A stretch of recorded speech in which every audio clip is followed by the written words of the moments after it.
Esse ano, outro fóssil foi encontrado em sedimentos no Brasil, com 113 milhões de anos e tem o formato perfeito de um cogumelo. Nós nos separamos dos fungos cerca de 650 milhões de anos atrás. Um ramo gerou os fungos e o outro gerou os animais.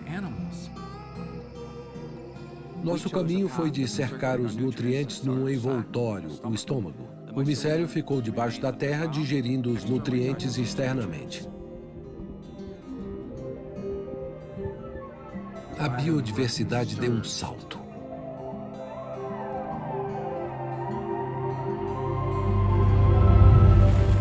Até que tivemos grandes eventos cataclísmicos de extinção, quando os asteroides atingiram a Terra, lançando muitos detritos na atmosfera e bloqueando a luz do Sol. Plantas morreram, animais morreram e os fungos herdaram a Terra.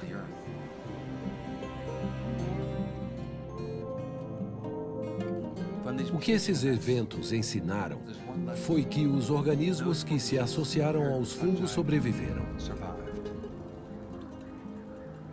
Temos uma relação maior com os fungos do que qualquer outro reino.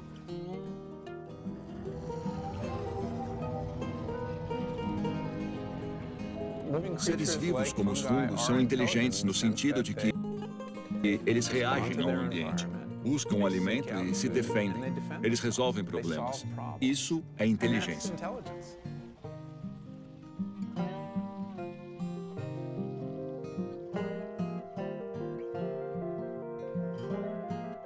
Um micélio, teoricamente, pode viver para sempre, contanto que tenha alimento para crescer. É por isso que o maior e mais antigo organismo do planeta é um fungo. Ele vive no topo de uma montanha no Oregon e tem milhares de hectares e milhares de anos.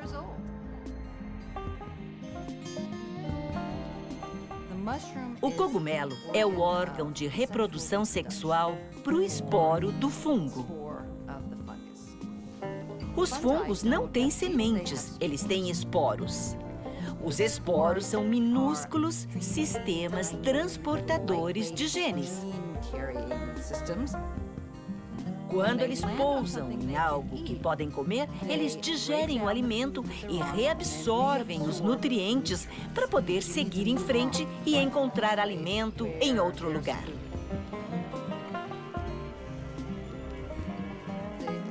O cogumelo libera zilhões de esporos na atmosfera. São muitos esporos. É só respirar fundo que você vai respirar 10 esporos de fungos. Eles estão em todo lugar e a gente evolui junto com eles. Quando você vê o que os cogumelos fazem, é meio espantoso, mas de uma forma fantástica.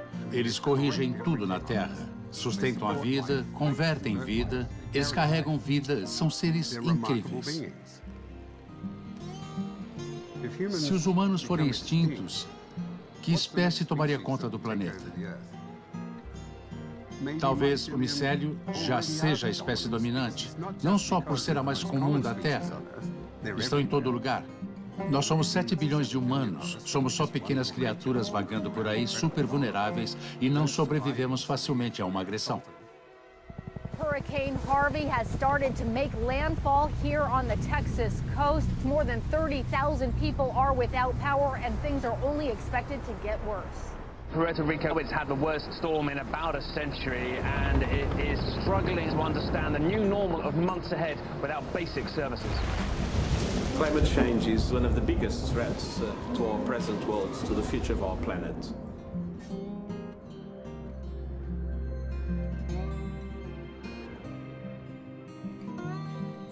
O CO2 é o principal gás de efeito estufa. Na fotossíntese, as plantas absorvem CO2 e liberam oxigênio.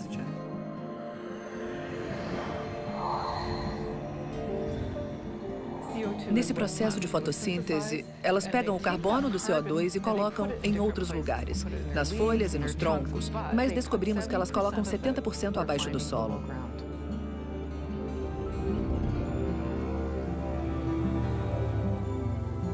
E os sistemas de raízes trocam esse carbono por nutrientes. O carbono vai parar nas paredes celulares dos fungos onde ele é armazenado.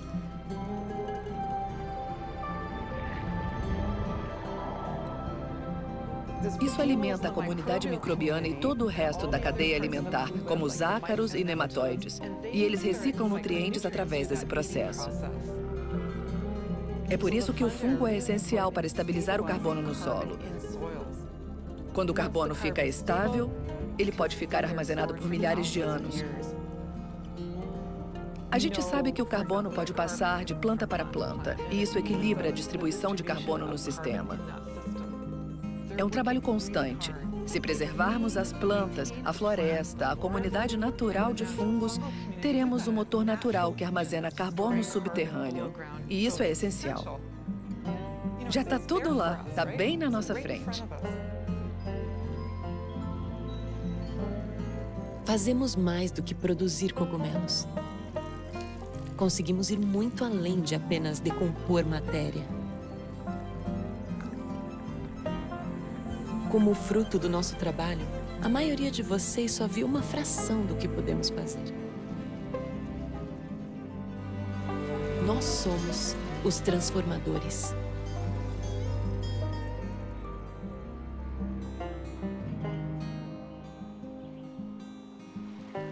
Acho que eu tinha uns 14 ou 15 anos quando o meu irmão John me deu um livro chamado Estados Alterados de Consciência. O livro fala sobre Andy Weil e o conceito de consciência expandida, e isso me intrigou muito. Eu frequentava encontros cristãos de avivamento e via pessoas sendo salvas, e eu achava legal ver essas pessoas alcançando esse estado alterado de consciência. Então eu achava que tudo isso era o mesmo conceito. Eu devo muito ao Andrew Weil. Acho que ele leu um dos meus primeiros livros onde eu falo sobre caçar cogumelos, cogumelos psicodélicos, além de algumas referências a cogumelos medicinais. Foi um divisor de águas, sabe? Foi um despertar saber que outros também pensavam sobre consciência expandida. Então eu emprestei esse livro para o meu amigo Ryan Snyder. O Ryan levou para casa e depois de um tempo perguntei: cadê meu livro, Ryan? E ele disse que o pai dele tinha queimado. E eu disse: queimou meu livro? Em vez de me devolver ou ligar para os meus pais, ele resolveu queimar o livro. Hoje eu tenho muito a agradecer ao pai do Ryan, porque o que ele fez despertou ainda mais o meu interesse. Se isso é tão poderoso para que alguém tome uma atitude tão drástica, então eu tenho que descobrir o que está por trás disso.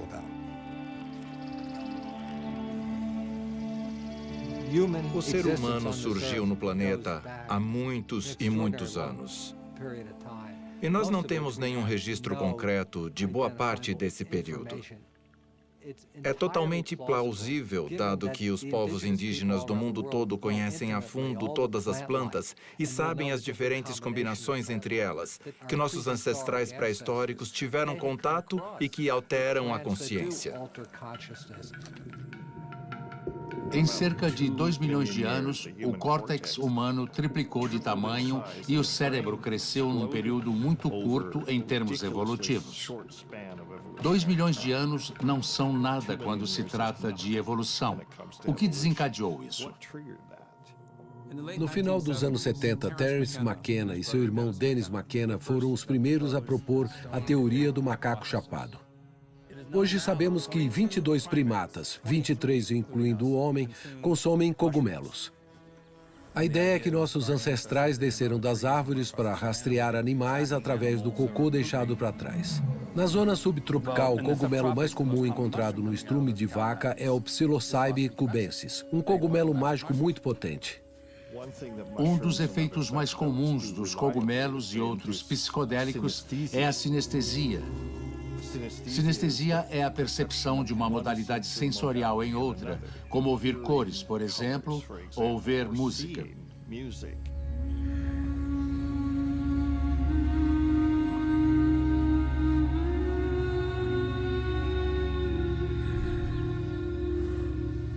São experiências muito profundas e a gente tem que se colocar no lugar deles e imaginar o impacto que uma experiência dessas deve ter tido nos primeiros hominídeos.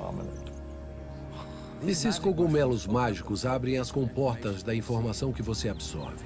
Basicamente, ele age como um fluido de contato entre as sinapses no cérebro. É uma bela vantagem competitiva, principalmente para lidar com a geometria de armas ou criar ferramentas para aumentar suas chances de sobrevivência.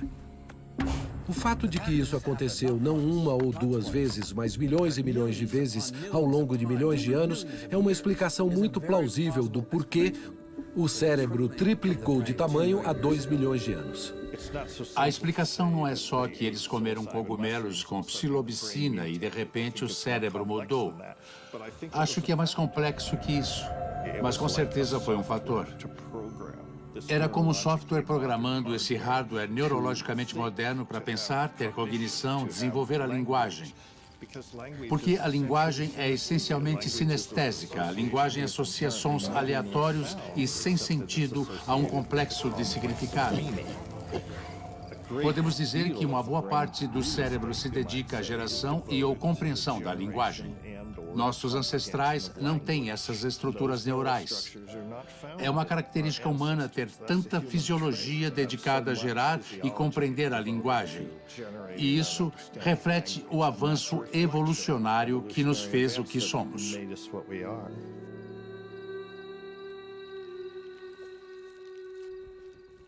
Por muito tempo, eu não tinha acesso a esses cogumelos. Quando eu estava em Ohio, eu comprei um saco de cogumelos mágicos, mas não tinha um guia.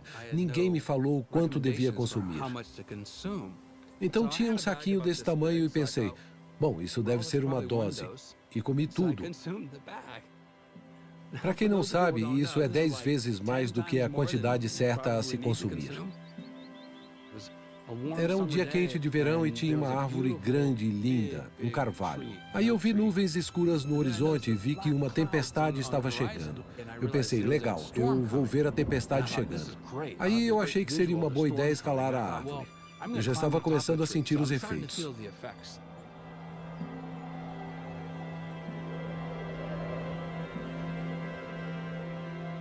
Eu senti ondas, onde o ar ficou líquido e aparecia um campo de distorção pela paisagem visual. Nunca tinha visto isso antes. Eu pensei, nossa, é disso que eles estavam falando. Aí eu vi as nuvens se aproximando, mas agora elas pareciam bravas e os trovões faziam... E depois os fractais geométricos emanavam dos raios. Logo depois, eu vi mosaicos de padrões matemáticos e figuras geométricas coloridas flutuando nesse campo de visão onde as ondas atravessavam. Eu nunca tinha visto nada parecido na vida inteira. O vento aumentava, a chuva caía e eu fiquei com muito medo. Foi aí que eu me dei conta que eu estava na árvore mais alta, no topo da colina na tempestade. Não é o melhor lugar para ter uma experiência espiritual. Eu agarrei a árvore com toda a minha força. Ela era o meu pilar, minha ligação com o centro da terra, e eu me senti seguro abraçando aquela árvore. Raios em toda parte, trovões estourando. Só um segundo entre um relâmpago e um trovão, chegando cada vez mais perto. E eu estava morrendo de medo de não sobreviver.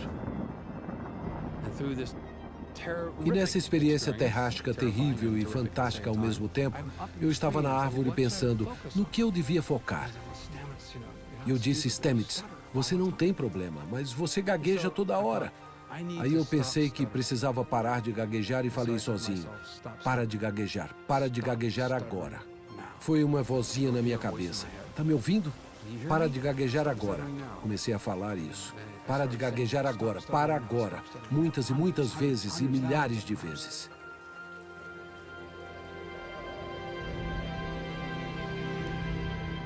Quando a tempestade passou, eu desci da árvore, totalmente encharcado. Apaixonado pela vida, pela natureza, por aquela árvore. Aquela árvore era tão importante para mim. Eu fui para casa e dormi. Não falei com ninguém. Acordei no dia seguinte e tinha uma mulher muito linda que eu gostava muito, mas não conseguia olhar nos olhos dela, porque eu tinha medo de gaguejar e passar vergonha. Era melhor evitar qualquer contato social, mesmo gostando dela. E ela gostava de mim, mas eu não sabia como lidar com aquela tensão. Então ela passou por mim, me olhou e disse, "Bom dia, Paul." E pela primeira vez eu olhei bem nos olhos dela e disse, "Bom dia, tudo bem?" E parei de gaguejar de uma vez por todas.